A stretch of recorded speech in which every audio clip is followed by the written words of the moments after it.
grab your popcorn and snacks, find a comfy spot, take a seat or lie down, and let me transport you to a place of fantasy, ghost stories, ancient legends, odd creatures, alien encounters, and other magical topics. You may even decide to join the conversation. From faraway lands to your own backyard, with a small dash of pixie dust, turn out the lights and open your minds. The journey is about to begin.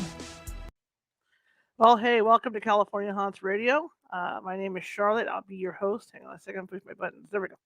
I'll be your host for the next hour or so, and I've got a really great guest on tonight who I'm looking forward to having on the show, Preston Dennett. But before we get started, I wanted to ask you guys, what are you doing on the weekend of February 19th and 20th? Nothing? Okay, well, I got a suggestion. The Mystical Minds Convention is going to be in San Jose, and I happen to be one of the speakers I'm going to be talking about ghost hunting and all that equipment and all that good stuff. But there's also not just me. If you want to come see me, that's great, But there's also other speakers: Nasir Muhammad Shohan, Lorian Fenton, Brad Olson, Michael Fury, Drake Fury, Tiffany Turner, Robin Korak, Beth Seelman, and Shannon Del Florentino are going to be there as well. And just to give you a kind of heads up on this convention, it's not only about the paranormal. This is about metaphysical and paganism. So if you're interested in that kind of thing, come on down for those 2 days, because we're all going to have our speaking times, and there's also going to be a question and answer, several question and answer groups that you can come in and just pick our brains about different things. So remember, check that out at mysticalminds.com. I'm sorry, mysticalmindsconvention.com. Someday I'll learn to read. But anyway, come on down, check that out. That's February 19th and 20th at the mysticalmindsconvention.com. Now let me move this. See, I'm almost like a real DJ now. Kind of want to throw it over my shoulder like David Letterman does and hear that crashing noise, but don't think so. Anyway, I have been interested in UFOs since I was a kid, and I think a lot of people are like that. Personally, I've seen some strange things in the sky, because I used to work nights. I still work nights. And, driving home and stuff in the early morning hours, you tend to see weird things like lights in the clouds that just are there, and there's no reason for the light, one cloud and all the sky to be lit up, and then all of a sudden it disappears. Or I've seen craft that have hovered like what seems like over my neighborhood, but it could be up higher, but things that remind me of something like a Goodyear blimp hovering, and the only problem is it hovered for like 3 or 4 hours in the same spot and had rotating colored lights. So it more likely wasn't a Goodyear blimp. So I don't know what it was when I was a kid. And I was parked with my sister. I must have been about maybe 5 or 6 years old, parked out behind one of the stores back here waiting for my brother to get off work. And there was something really, really bright up in the sky, and it wasn't the moon. And we all saw it. And then all of a sudden it shot straight up in the air. So I've had a fascination with this stuff since I was a kid. So having Preston on tonight is terrific for me, because it gives me a chance to listen to some of the stories of other people that he's investigated in some of the cases, because it makes me feel better about what I saw. I'm not nuts. I also had a friend of mine and I were like I said, I used to work late nights, and I get off at work around 11 o'clock in the evening, and we were headed out for a midnight movie, and I had to go to another town to go to this midnight movie, and we were traveling down this freeway going south, and as I was driving, the freeway suddenly changed appearance, because it was still kind of daylight. It was, it was around, like I say, you could see enough, with the lights on. And when I was a kid, this particular freeway, the overpasses always had vines on them. It was like old style. And I used to lay in the back of my dad's hatchback, and look up. And as I was driving this particular night, I noticed that everything seemed to kind of blur. And then when it came into focus, I noticed that all the bridges had vines on them. And then the next thing I know, we were in this other town, like 8 miles away from where we were supposed to be, and it was an hour later. So I don't know, So you tell me what happened. But so I've had my own kind of odd experiences with stuff like that. Anyhow, I'm going to bring Preston on, and we're going to talk to Preston. I want to find out a little bit more about him, and then we're going to hear what he has to say, because I see we have some new names in the chat room. We have Michael out there, and we have Dolly. Thank you. Welcome. Thank you all. Jerry's out there. So I'm looking forward to this interview. So here we go. Hello, sir. Hi. How are you doing? I'm doing pretty good. Not bad. How are you? I'm good. I'm good. Now that I said my creepy piece, let's hear about you. Oh, I have some things to say about that, by the way. Okay, let's hear it. I heard it, We're but an open show. yeah, So, I tell me about you. um, well, I am a bookkeeper from Reseda, California, former bookkeeper. Uh, I let's see, was 21 years old when I found out UFOs were real. Did not believe in them at that time, but there was this sighting over Alaska. Told the story many times, but man, oh man, it just changed my world. It came on the evening news. This commercial airliner and the whole crew saw a UFO. It tracked their plane for over an hour, and it was on radar. It was twice the size of their commercial jet, and they actually requested a course change. Were granted a course change, and this UFO still followed them. The FAA's caught it on radar. They later denied it. They said, "Oh no, it's just split images." There were other witnesses on the ground. It's a great, great case. The news report couldn't have been more than a minute. They just joked about this pilot, made fun of him, giggled nervously, and moved on. And I later found out all these other details. I actually talked to a guy who was involved with the radar information on this case. And it was viciously covered up. And he was a big part of getting this information out there. So that is kind of my introduction to this field. Mm-hmm. I mean, I did hear about it on In Search Of, that program with Leonard Nimoy. I think we all did. I think we're all near the same age. That's where we all started. Yeah, I remember. He's right behind that. See. Yeah, I remember watching an episode on UFOs on In Search Of, where a whole family saw a UFO. I thought, no. They must have misperceived. I bought into the Air Force line. All UFOs are hoaxes, hallucinations, and misperceptions. And that's what I thought until I heard that report in the news. And I thought, well, this guy misperceived. He saw a reflection off the ice cap. That's what it was. Sure. Too bad he said this, because he's going to lose his job. And he did. But I remembered my brother Mark had said he'd seen a UFO. And stupid me, I'd go and ask him. And it's like, oh, yeah, I told you. Don't you remember? I'm like, yeah, that was 5 years ago. Tell me again, because I ignored him. And he told me about how he and his friends Phil and Greg were in the Volkswagen bus, the family car, kind of overlooking the San Fernando Valley here, and saw this object right in front of them at eye level, about 50 feet away, maybe 100. It was close. It was metallic, colored lights, silent, very low level. It started to move away, so they chased it in their car. And it was zigzagging around and kind of playing cat and mouse with them, letting them chase it. And then it would dart forward and wait for them. Mm-hmm. And other cars were chasing it, and they're looking at it. And they did this for about 15 minutes and got real close to it. And then all of a sudden it just zooms, 10 miles away. They could see a sparkling little dot on the other side of the valley. Wow. I'm like, yeah. I'm like, wow, Mark, oh my God. I ended up talking to his friends, because it's like, you don't believe me? Talk to them. Found out a lot of people I knew had seen UFOs. And now here's an interesting end note, which I don't often mention because it's just so weird. Following this experience, it was, I don't know how much long afterwards, but my brother's wife, my sister-in-law, Christy, they were sitting next to each other on the couch, and she's kind of petting his arm, and she pokes at him and says, "What's this?" And she starts poking at his arm on the inner elbow of his, I think it was his left arm. And he looks down, and there's this thing inside of his arm. Yes, about the size of a half of a matchstick, right on the surface, under the skin. There's no entry wound. And she's like, "What's this?" And he's like, "I don't know. I've never seen it before."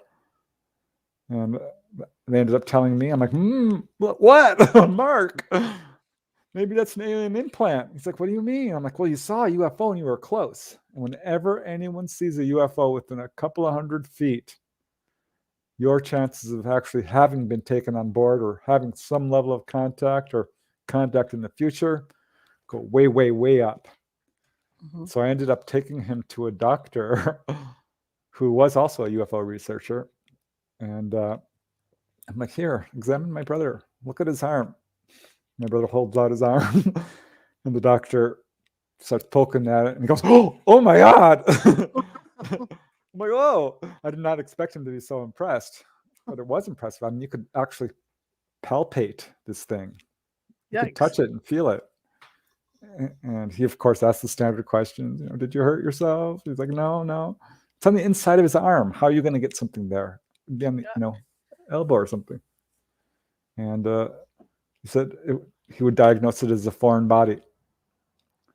So I don't know. Maybe my brother has an implant.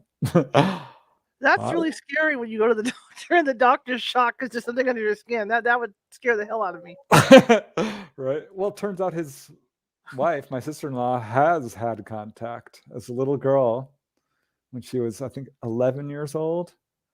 Woke up and there were these blue beings at the foot of her bed. Short little blue guys, blue-skinned, wrinkly faces, beady little eyes. They were wearing cloaks. They had little wands in their hand and they were poking at her feet. And she wasn't scared. And she says, "What are you doing?" And they said, "Oh, we're recording your memories. We're taking your memories." And she said, "Oh." And she fell asleep. And they came back the next night. They woke her up. She never saw them come. She never saw them leave, but they came every night for 2 weeks, every night, and stopped coming. She was really sad. She kind of came to look forward to them and thought of them as her friends. And her sister. I be that calm. I know, right? Well, kids have a tendency to accept things. Wow. But she felt no fear for whatever reason. This does cause fear with some people. For some, it's not scary for them. Right. And you mentioned her sister. Yeah, her sister, turns out, because I asked her, and so did Christy, like, do you remember any of this? Because they slept in the same room. And her sister said, no, I don't remember any little blue guys. The guys I saw were cat-like beings with no hair and big eyes, and they would come out of the closet. I'm like, oh my God, the closet.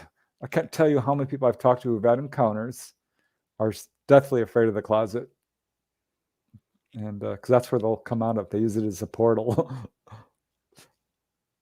That is something I've always talked about with my paranormal team, in that, like, you listen to some of these EVPs we get. Right. And they sound so far off, because they're not only low in frequency, but they sound so far off. Sometimes it sounds like they're underwater or they're garbled. And also the fact that when I read the abduction, the book of Abduction in the Mojave, that one really opened my eyes. That one scared the heck out of me. And I got to thinking about, as ghost hunters, are we really hunting ghosts or are we hunting aliens? Because, I mean, if they can go through walls and stuff and people are seeing them do this, I mean, it's similar to what the ghost hunter, what we're out doing. Yeah, I ended up becoming a ghost hunter because there started to be some bleed through here. Yeah. I remember I started asking everyone I knew. I'm like, have you seen a UFO? And I talked to Sylvia, a family friend. She's like, oh yeah. Me and my friend, we were in the house and we heard this really weird buzzing noise. And we ran out and there's this huge glowing egg-shaped object just meandering over the house. I'm like, wow, that's amazing. And I did the whole interview. And she says, my house is haunted. I said, what? And that was kind of my introduction to ghosts in terms of like taking them seriously. Because I thought ghosts were not real. I just didn't believe in them. I thought people who saw ghosts were hoaxing, hallucinating, or misperceiving. And turned out a lot of people who were contactees had ghost encounters, and some weren't contactees, were having ghost encounters, but ended up like, wow, ghosts are real. And sometimes there's a bleed through. Sometimes people are having major hauntings and a UFO will show up, or they're having major encounters and ghosts show up, shadow people. They start seeing ghosts. Mm-hmm. There's a connection there. I don't know that we're seeing the same thing. I don't think they're the same thing, honestly. I just wonder because maybe, you know, when you think about the hybrids, maybe that, because, you know, when they describe a lot of these ghosts, that they're in human form. And maybe that's, like you said, that there's a bleed over and we're actually seeing that they're seeing the hybrids come out of the walls and they don't realize what they are. Yeah, I think that's true. I remember interviewing one lady who's like, I saw a ghost. It was a demon. I'm like, what did you see? She says, well, I was in the Marriott Hotel. I'm like, oh, hotel. That's interesting. Because hotels are, you know, notoriously haunted. Yes. And she was on the 6th floor or something. This is in Woodland Hills. It's super densely populated. She says, this red light was outside my window. I'm like, ooh, outside your window. Okay, this doesn't sound ghostly, but I'm letting her talk. And so there was this figure on my bed, and I was paralyzed. I'm like, this is sounding more UFO-ish as she goes on. I'm like, what did the figure look like? She says, well, it was really skinny, super skinny, and it had a huge head. I'm like, oh my, all right. And further questioning revealed further UFO encounters that were separate from this. And turned out it was, I think, ET, not ghostly. But sometimes it's hard to tell. Right. It's hard to tell. But like I said earlier, I mean, when you think about some of these EVPs we get, and you listen back on them, and it just seems like, you get your Class A EVPs, and then, like I said, you get the ones that sound like they're even mechanical in nature. Yes, I've heard a bunch of it's a very interesting phenomenon. I've kind of predicted at some point that technology would be advanced to the point where we could communicate with ghosts through technology. And then EVPs started coming on strong. I'm like, yes. I remember hearing an EVP from the Queen Mary, also notoriously haunted, which was crystal clear. Yeah. And yeah, there's a weird interdimensional aspect to them. I know exactly what you're talking about. It sounds like they're off in the distance, or like talking through a filter. Yes. Or behind a wall. I think maybe that would be a really good way of putting it. Or underwater, like you said. Right. That's why, like I said, I wonder if it's not, I'm not saying they're all like that. You know what I mean? But it just makes me wonder if it's not aliens that we're hunting a little bit of both. Like you say, it's like a combination. We are hunting legitimate ghosts, but we're also hunting aliens that have this ability to come in and out of the closets and whatnot. That's what people say. I remember reading, I've got a bunch of books on ghosts and UFOs, but there's a book by Daniel Cohen, I think it is, Phone Call from a Ghost. Because, that they do that. They will actually call people on the phone. I've got some of my own first-hand cases. That happened actually when my dad passed away. His girlfriend received a message on her machine. There was nothing there, but the call was from his number, and he was dead.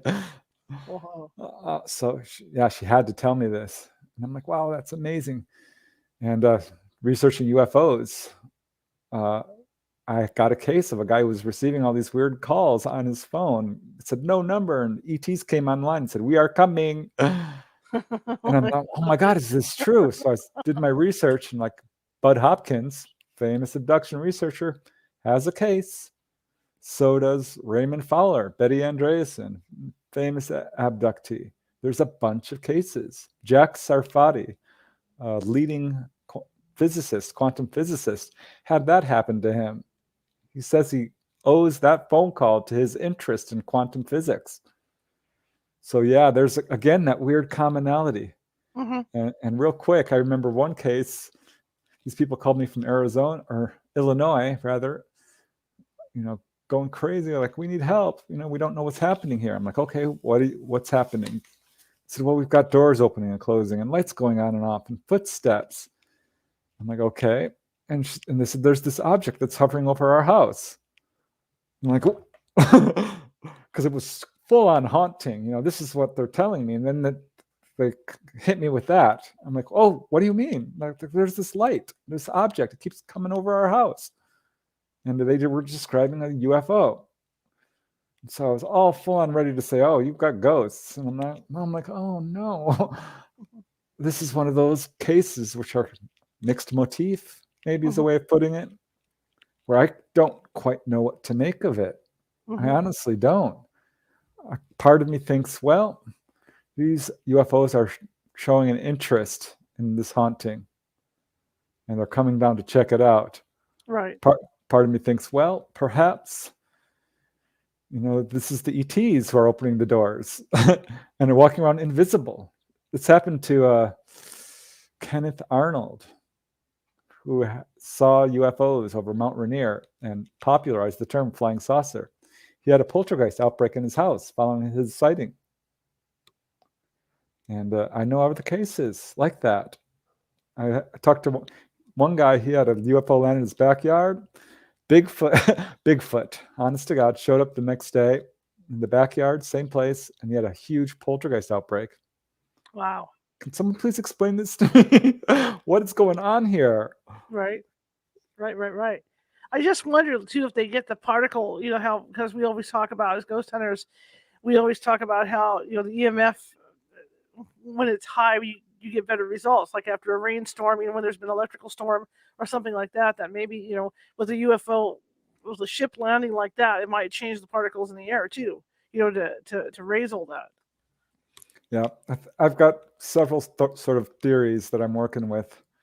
I think a lot of contactees have their awareness raised. Their psychic abilities go off the charts, and so suddenly they're a medium, right?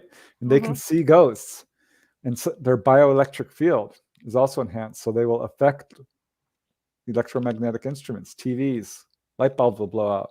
Yes. Ghosts can see this. Ghosts can sense when you're a medium. You give off a light on the other side. This is according to, mediumship. Yes. So I'm thinking, okay, maybe this is what's going on. They are activating people, or maybe they're, when UFOs appear or ghosts, it sort of thins the veil a little bit, opens a portal, so to speak. You know what I mean? Well, let's talk about some of the people that have been abducted that you've interviewed, because I find these abductions to be really, really fascinating. I mean, I don't know if my friend and I were abducted at the time, but I mean, I still wake up with weird bruises that I can't explain at night, in the mornings and stuff. So I don't know if I'm being taken or what, but I just find that fascinating, because why, do you guys have any idea why they are still taking us?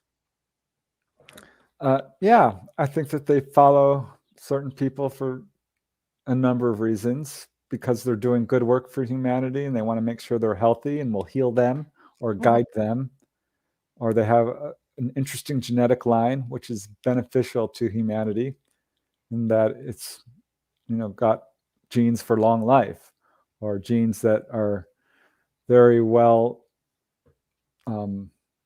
varied, or for whatever reason they are interested in certain genetic lines and want to perpetuate them and upgrade the human race. That's one reason. They are absolutely contacting people who are doing good work. That's another reason. There's sometimes you're just out there on the highway late at night and they're like, hey, easy pickings. Beat me up, Scotty. Yeah. But what you described, Charlotte, of driving down the road and seeing suddenly the landscape change, instantly reminded me of this guy I interviewed, and many other cases for that matter.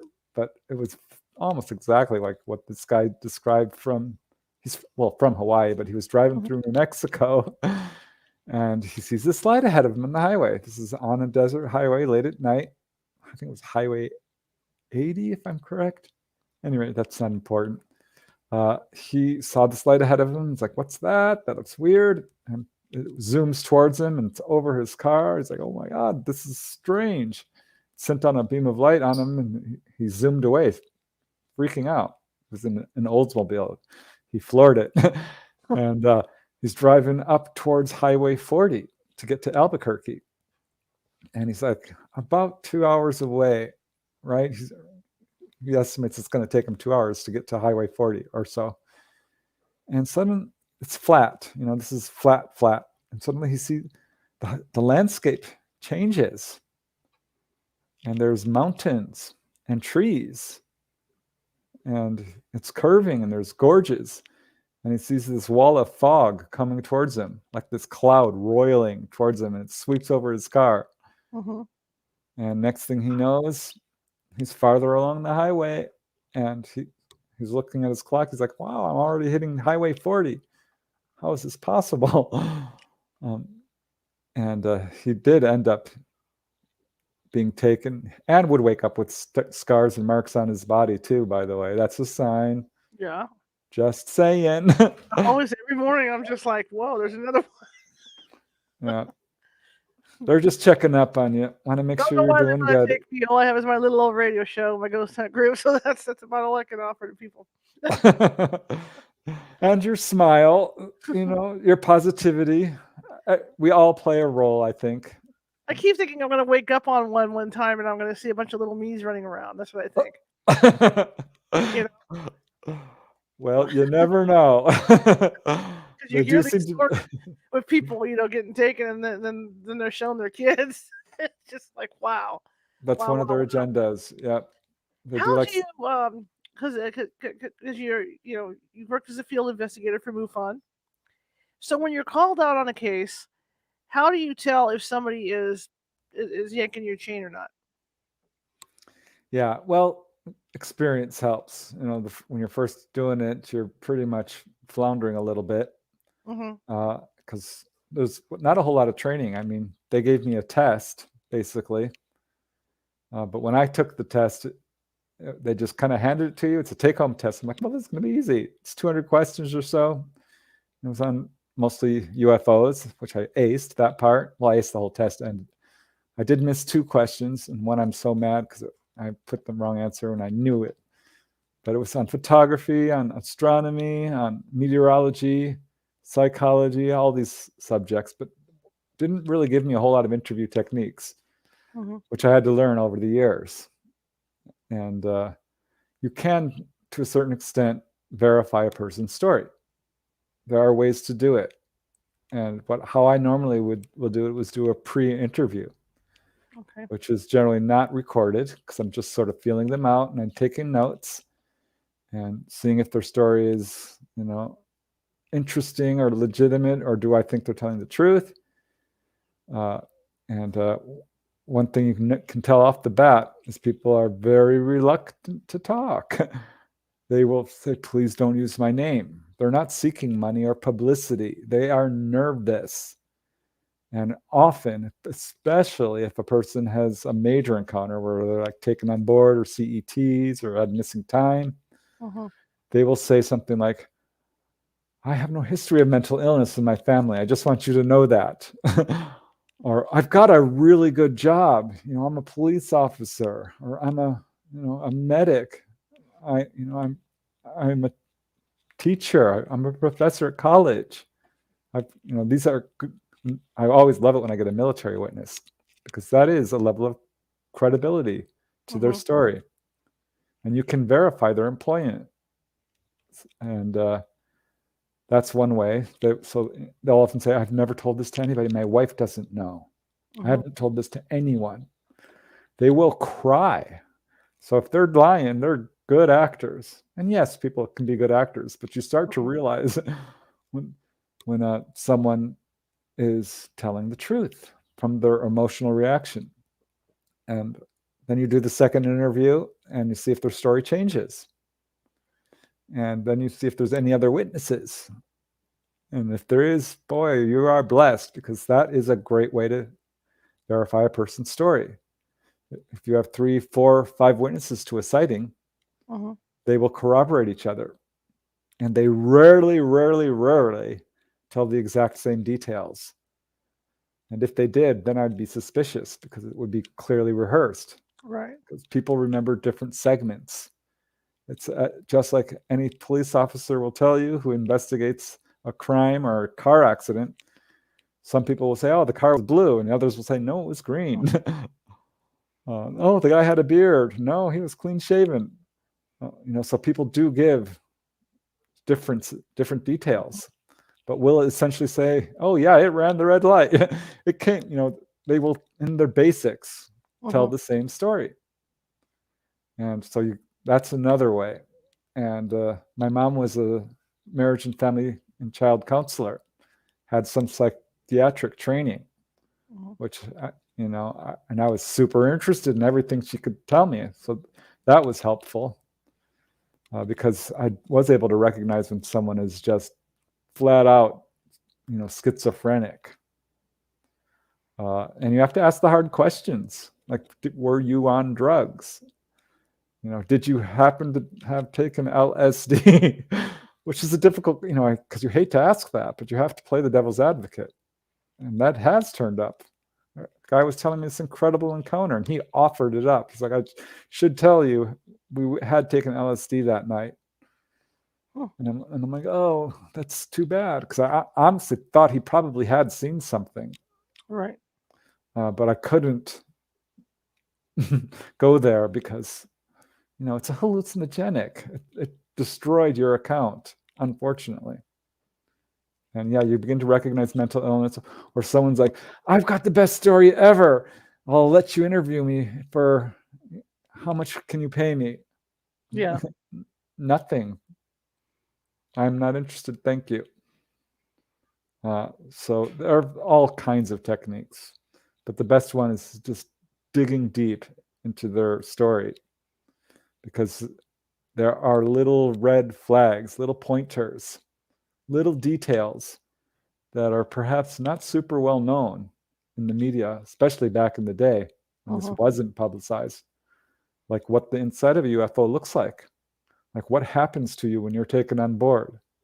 How do the ETs communicate? What are they wearing? What, is the temperature of the craft, the shape, what, all these little details, how big the room was, corroborate to an incredible degree, and to the point where you can predict what a person's going to say, and you can tell if they are yanking your chain, because you're like, nope, I never heard that before. I hear some of these people on the UFO circuit. I'm like, this guy is, he might be telling the truth, but I don't believe it. I'm putting his case on the back burner until I hear someone else say something even remotely like this. That was leading into my next question about this. What's a common thread in these abductions? Oh, it's very much a set pattern. And Thomas Bullard, a folklorist who became a UFO researcher, was the first to really identify the pattern of an onboard UFO encounter. And he analyzed some 330 cases and wrote it in a book, The Measure of a Mystery, which is a fairly ponderous book. It's very analytical and scientific. It's not your average UFO book that you enjoy reading. It's a scientific analysis is what it is. A survey. And he outlined the basic elements, which is the UFO shows up, you are pulled on board, you're physically examined. That's the single most common element. Then you are given a message of some kind, a counsel, a message, a meeting. Warnings are given in a number of these cases, and a person is returned.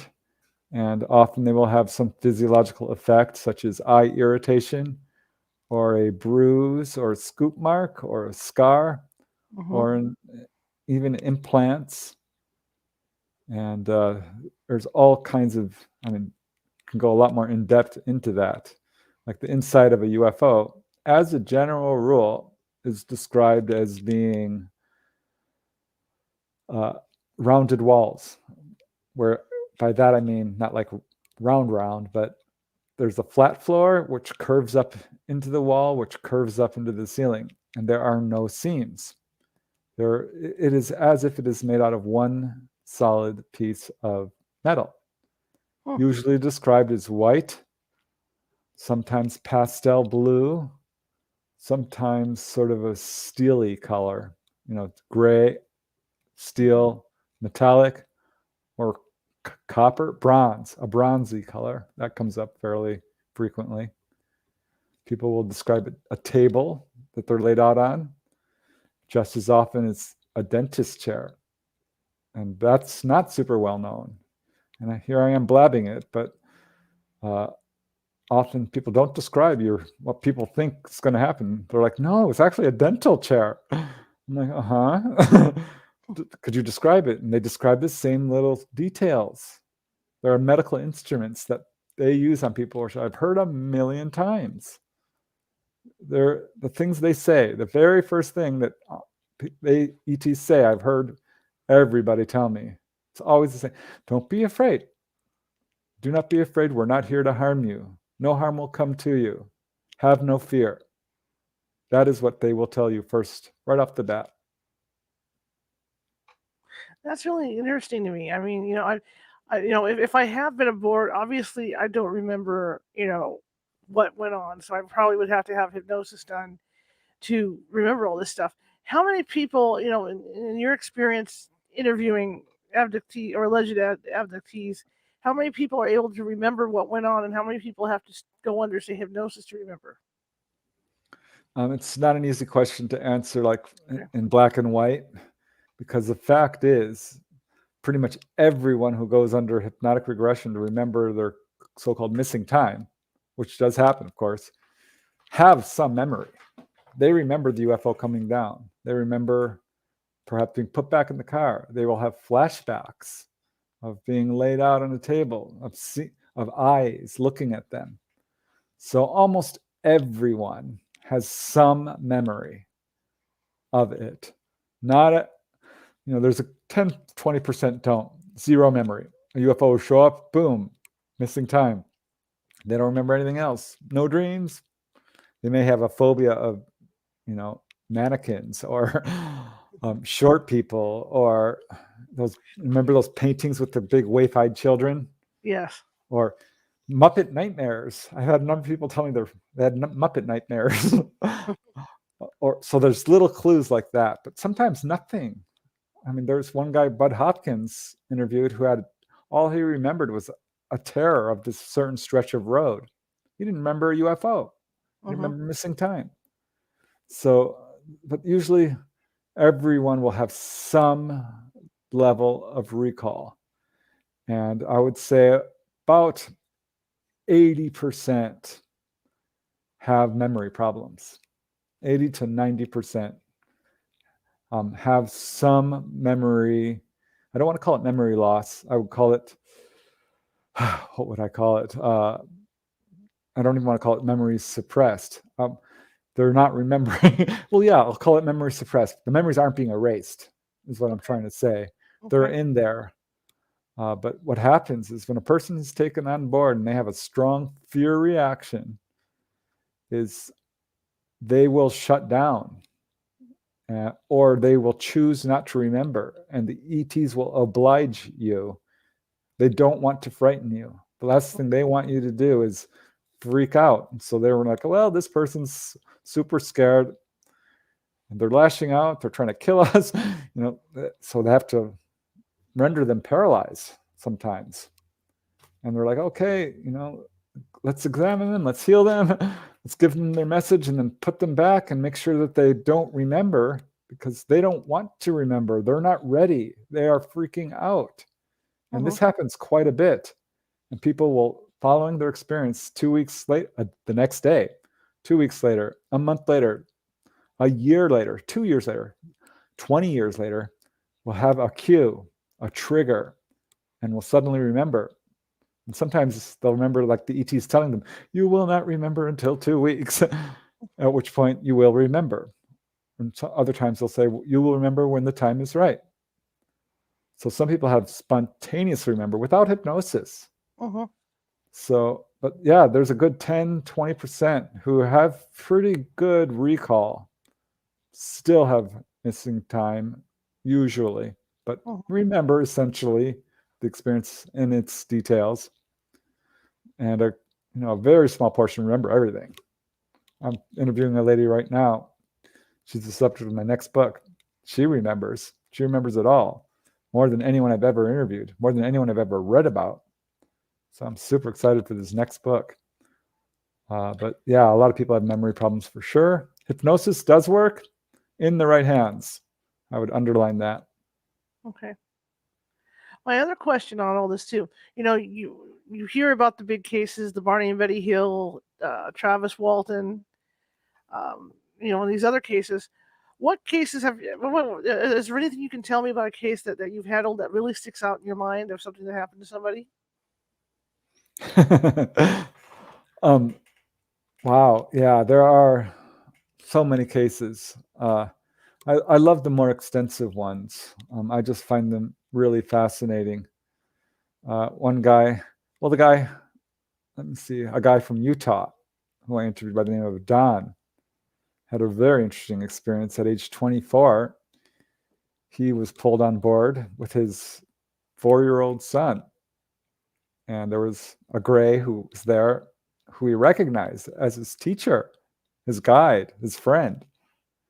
And pulled on board, there was a human-looking woman there in a brown and orange jumpsuit. And he turns to her and says, "Can you heal me? I'm having some stomach problems." He had irritable bowel syndrome. And she laughed. She says, "Don't worry, you're going to be fine." And he's like, "Oh, okay." And went into this room, and there was his son playing with this other little boy who they didn't know. And his son was having a good old time playing with this instrument on the UFO, which was letting out blue sparks. It's really interesting. And they described this central column. That's another detail that a lot of people describe that is not well known. Many of these UFOs have this central column in them. And this lady turns to Don and says, we need you to know that you are going to meet this woman," and showed him an image of her. He's a single man at the time. Mm-hmm. And this is why, we've taken you on board, because this and this and this is going to happen to you. And it was essentially about his personal life. Some of it was, pretty private. But he ended up meeting this woman. And what was interesting about this experience was, that was a fairly short encounter. But he had had encounters as a child and suppressed it, forgot it, denied it, wouldn't think about it. But after seeing this gray, he remembered, as a little kid, ET's coming to his room and pulling him out of his bed and taking him through the wall. And then he'd be put back in his bed.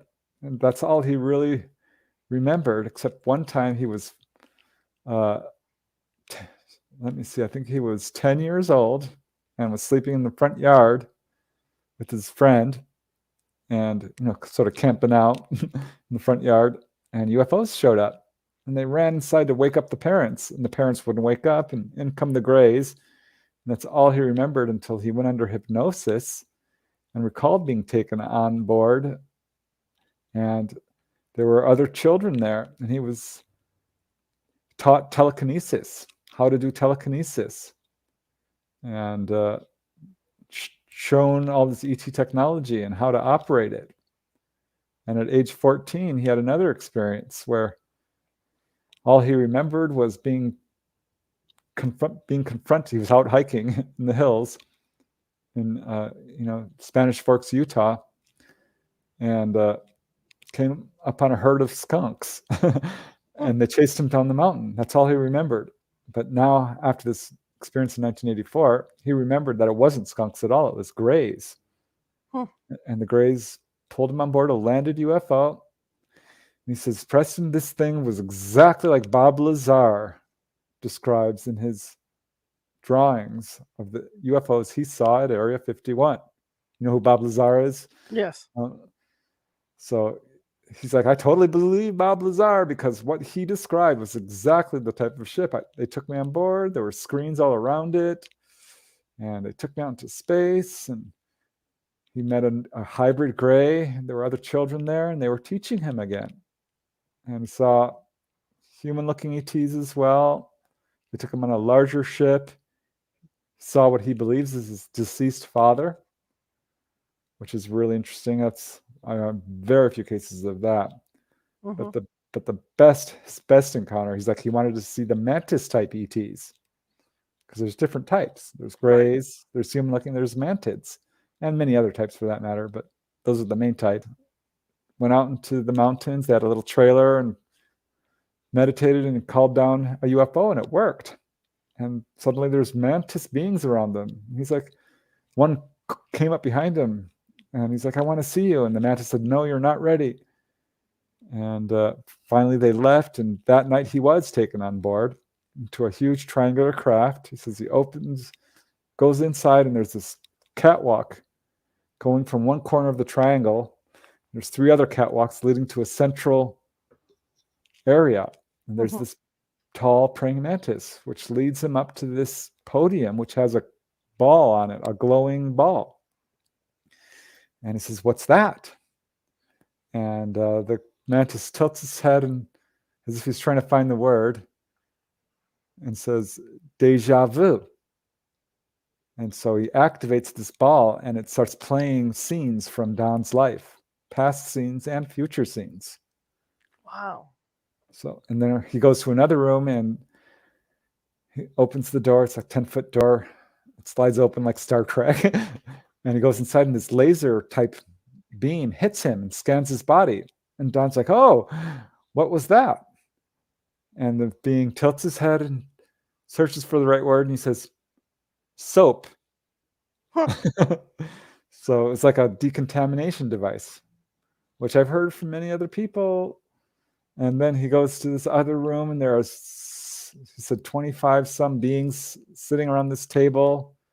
It's kidney shaped. They're all sitting there. There's this huge screen showing a star field. It's really beautiful. And there's this device on the table which starts sending out beams of light which strike his head and everyone's head and goes back to the device. And they're all sharing knowledge. Said it was a knowledge sharing ceremony of some kind. And then this being takes him onto what he thought was the top of the ship, into this transparent dome. And there was this beautiful star field. Talked to a lot of people who had this exact experience. These are sort of these, you ask how do you know people are telling the truth? Because they start to tell the same story. And generally speaking, these people don't read UFO books.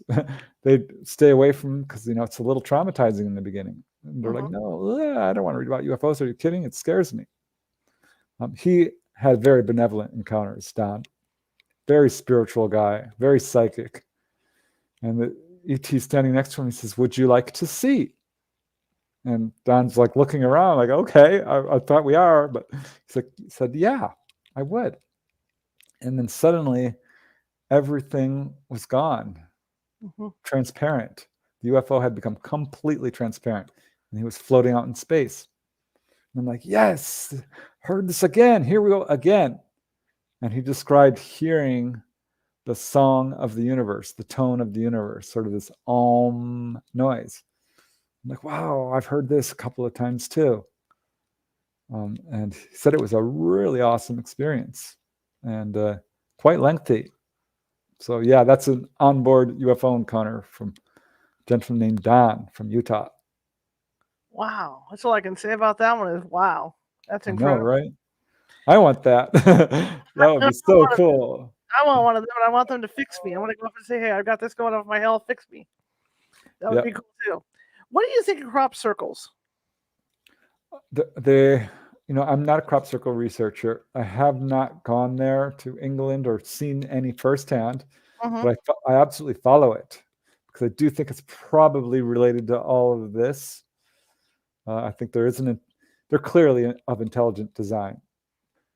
There was a big to-do when 2 gentlemen from England, Doug and Dave, said, oh, we are doing them. They're all hoaxes.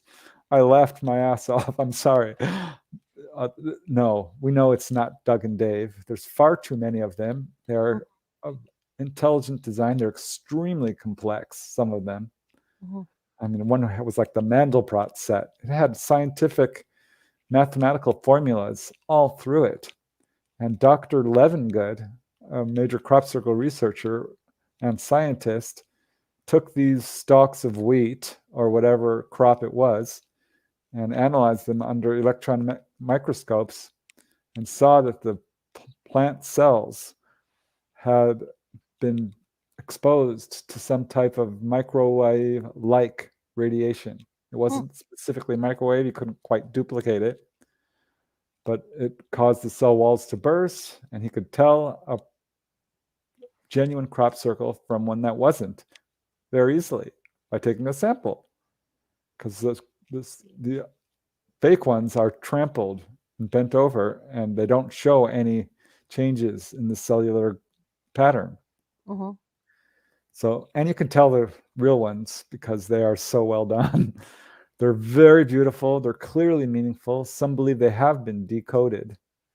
And if you look at some of them, the symbology is quite obvious. I mean, there'll be a gray alien or a handicap sign, or like the Mandelbrot set, which is a scientific formula, and various obviously meaningful symbols. There's one that's super complex and really long, and no one's quite been able to figure out what it is. But some people have actually decoded these to a certain degree. It's awesome. I think they're so cool. I went out, and then the ones that I went out on turned out to be fake, but there's a big to-do out here in Northern California in the town of Vacaville, this farmer's field. And I was wow. photos and everything out there. I took my mother was into this stuff, so we go out there. But I'm noticing, I'm looking around, I thought, you know what? There's a 2x4 laying there. And I thought, somebody left that might be why we got crop circles. And it turned out they were able to, figure out they were fake, but it was still the draw of people that came out to look at them is what I thought was so incredible. All the news media was out there, and there must have been a couple hundred people a day going out to check these things out. Yeah, and I think that's their purpose. Yeah. Honestly, I think what it does is it ignites people. It brings them to a point where they start asking questions, like, who did this and what does this mean? And they start searching for deep spiritual truths. And weird things do happen in genuine crop circles. People will report, compasses spinning wildly, beeping noises, electronic failures, time anomalies, weird stuff. It's really interesting. Now, I understand you do have astral projection. Yes. I love OBEs, out of body experiences. And I don't think it's a coincidence it began at the same time of UFO research. And this is something you see with contactees in general. They will start describing, having a wide variety of psychic events, including astral projection, which for me began following the death of my mother, which was so tragic. Oh my God, she was only 49 years old. And even though that was 1984, I still not over it. You just never get over something like that. And I did not believe in life after death. So even when her spirit appeared in front of me in full color, I didn't believe it. I'm looking at her thinking, okay, I must be hallucinating. And then I started having really powerful dreams about her. Really powerful, where she'd come into my room and I knew it was her. I knew it. I could just tell. And then I would wake up. I'd wake up when she walked in. I thought I was awake, but I wasn't. And then I would wake up for real. And I started researching dreams, which led to lucid dreaming, waking up in the dream state.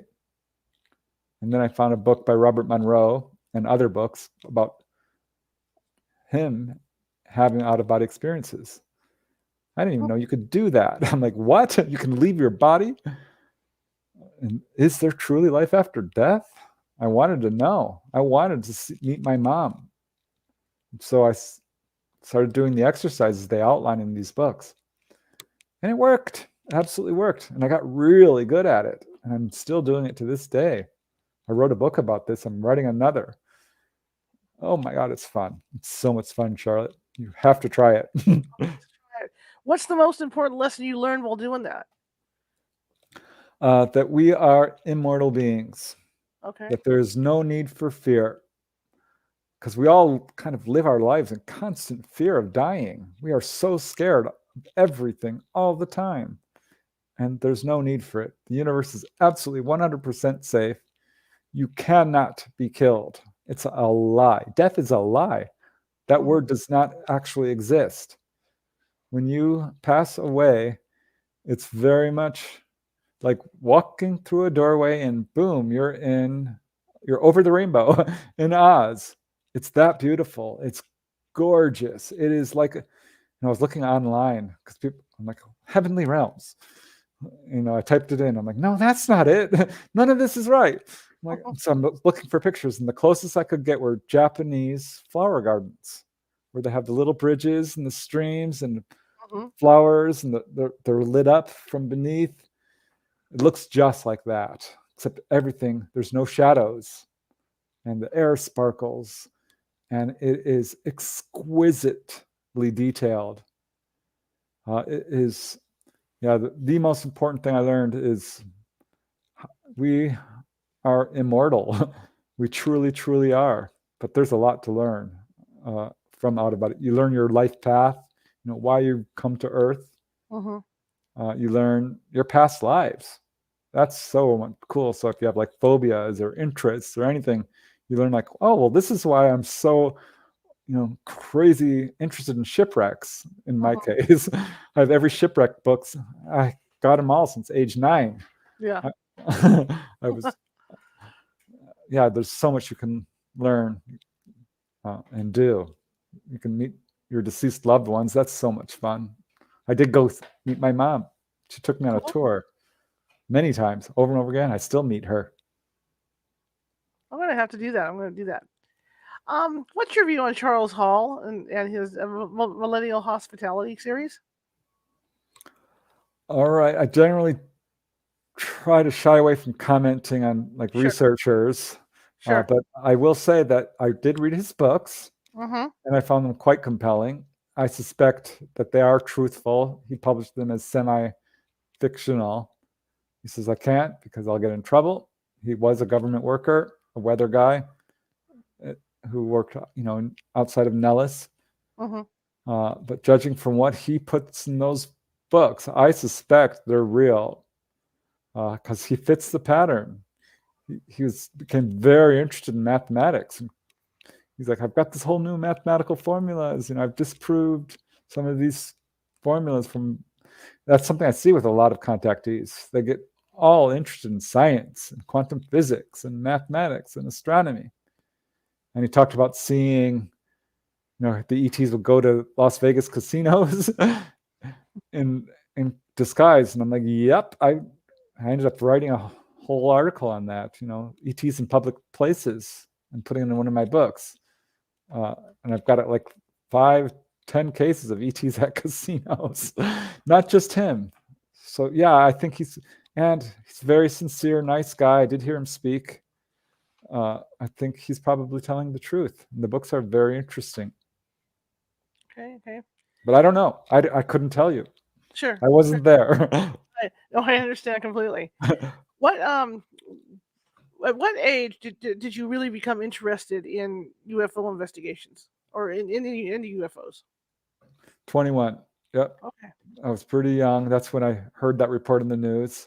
Okay. But before that, I just didn't believe. And I've got 5 brothers and sisters.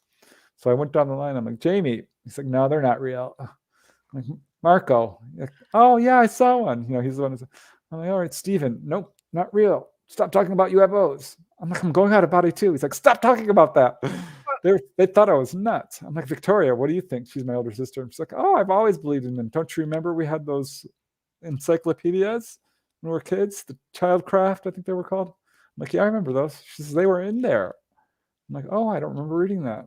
And that's my little sister, Valerie. She's like, oh, yeah. Are you kidding? For sure. She has a lot of deja vu and psychic experiences.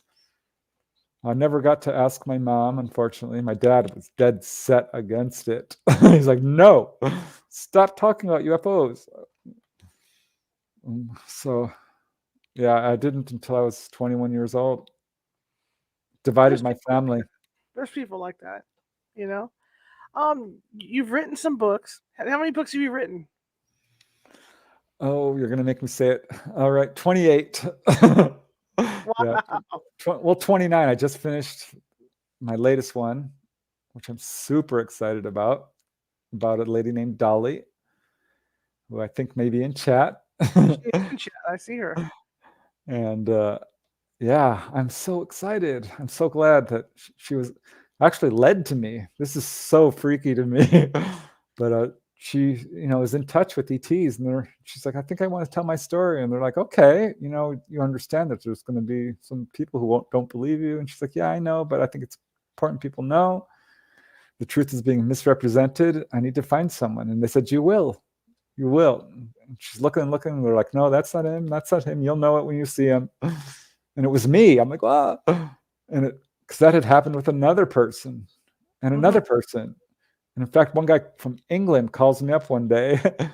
He says, are you Preston Dennett, the UFO researcher? And I'm like, yeah. He says, oh, well, I really like to talk to you. I'm having encounters with Greys. They told me that there's going to be upcoming disasters on our planet and that we're in trouble and that we really need to start treating our planet better and that we can't keep using nuclear power.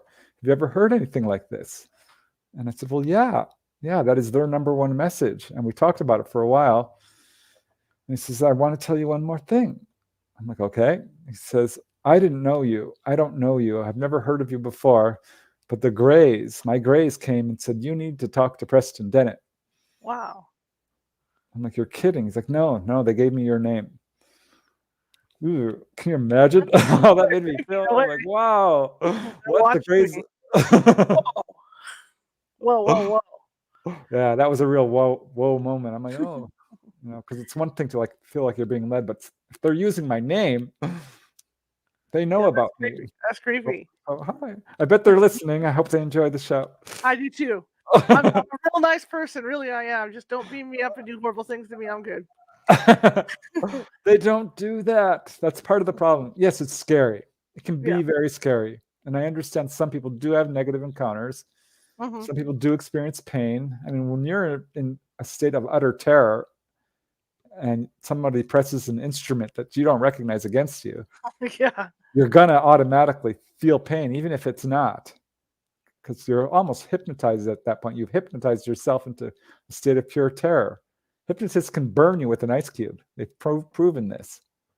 And you will welt up. So that's the problem, is people are in such utter terror. They're not hurting people.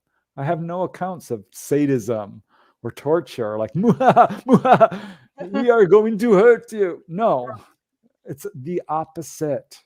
And it took me a while to come to this conclusion, because I was freaked out like everyone else. I'm like, oh my God, they're kidnapping people, the anal probes, needles, this is bad. It's the belly button one that gets me, the pregnancy test. Oh God, no. Anything but that through the navel. I'm going to put this out there in the universe real quick. Dolly, I see you're in the chat room. Preston, I want to get you back on, and I want to get Dolly on, and I want to talk about her book. Awesome. I would love that. I know she would too. If you guys would do that, we can set you up and get you going, because I would love to do that. Yeah. Well, I will have to run it by her, but I'm pretty sure that she would be delighted. Oh, I got a yes. There we go. Okay, well, after I get off here, I'll get a hold of you and get some dates going here, because I'd love to get you back on.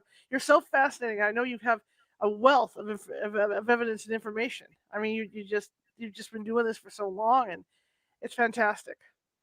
Oh yeah, I've got a million more things we could talk about. UFOs at drive-in theaters, USOs, UFOs hovering over schoolyards, a million more onboard UFO encounters, the healing cases. Oh my God, we didn't even get. But yeah, Dolly's story. Oof. Yeah, let's get you guys back on, you and Dolly. Have you both on? We do a three-way. That sounds tacky. Let's do a three-way. That sounds like fun to me. All righty. Well, how do people get a hold of you? Oh, thanks very much, Charlotte. I do have a website, prestondennett.weebly.com. Just punch in my name. It should take you there. I'm on Twitter. I'm on Facebook. You can message me there. You can also contact me through my website. My books are on Amazon. I've got a YouTube channel. I'm super excited. This is something I've been doing for 30 years. It's my life mission, and I'm having fun.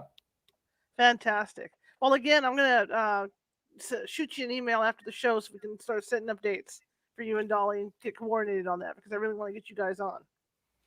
Awesome. And I thank you for coming on tonight. I really appreciate it.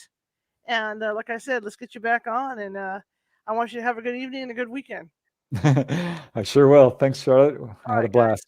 Thanks, Dolly. I appreciate you wanting to be on. Oh, this is exciting. Okay. Thank you, sir. Bye-bye. Okay, here's the funny thing, and Jennifer's going to get a good laugh out of this because I was supposed to be pre-recorded tonight.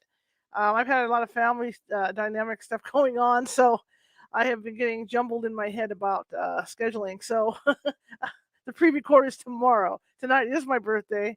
Tomorrow I'll be off for my birthday because my lovely producer is taking me out to dinner. So that'll be fun tomorrow night. Anyway, you see the ticker at the bottom. California Haunts Paranormal Investigation Team is a nonprofit. So everything you see here comes out of my pocket. And so if you could donate a little bit to help me keep the show on the air, I'd really appreciate it because I love bringing people like Preston on. And Dolly, actually, have her on too. I love keeping the show going. So anything would be appreciated. PayPal.me at California Haunts or at Venmo, just type in California Haunts. Actually, also, for you guys that were watching on YouTube, if you look down at the right-hand corner, you will see a little ghost with a investigator hat on and a spyglass, a magnifying glass. Well, that's the way you subscribe to my channel. So if you could do that, I'd really appreciate it too, because we've got almost 180 shows that go back for the last year and a half with different topics such as this, and different other things. So if you want to check those out, that'd be great. But if you subscribe, I'd be really happy with that because we're trying to build those numbers up. Tomorrow, like I said, tomorrow's a pre-recorded show. Mitzi Zaretto is going to be on with us, and she writes true crime stories. So that's going to be a pretty fun show. So that'll be at 6:30 p.m. on YouTube, and I'll be putting the links up for that through different sort of Twitter and different places like that. And for you guys that subscribe, of course, you'll get the link right away. But I want to thank everybody for coming tonight, and visit our website at CaliforniaHauntsRadio.com. There you can find all these videos. There's paranormal news on there. Plus, this show has been on for almost 20 years. We started out on Blog Talk, and so I'm starting to put those archives up on Blog Talk right now so people can access those shows. I'm also teaching a class on February 12th at 2 p.m. on Zoom, and that's going to be for psychic protection. That's going to be for not so much psychic protection, but I mean, it could be, but protection, like if you go into a haunted location and you'd like to protect yourself and stuff like that, or if you live in a house that has activity, I can teach you ways to protect yourself and settle the activity down the house. So I'm going to be teaching that class. So check that out, and you can get to that off our website as well, off the radio website as well. Go up all the way to the right, click on that, and it'll have a drop down that says special events. Anyway, I want to thank you guys for coming. And the next time I see everybody live will be on Sunday, because of course we're going to do our usual Sunday afternoon read starting at 6 p.m. Pacific of the Ghost of Flight 401. And we'll go from there. But like I said, tomorrow, be sure to check out the interview with Mitzi Zaretto, because it's a really good interview, and she tells some really good stories about some romance criminals, people that have done bad things. So thank you guys very much. I'm going to go ahead and zoom out here. Hang on one second. There we go. Push my buttons here, but I appreciate all the people that came in that haven't been here before, and I hope you stick with us because we do put really good shows out. Thank you very much, and have a good evening. And I will see you live on Sunday, but I will see you taped tomorrow. Have a good one.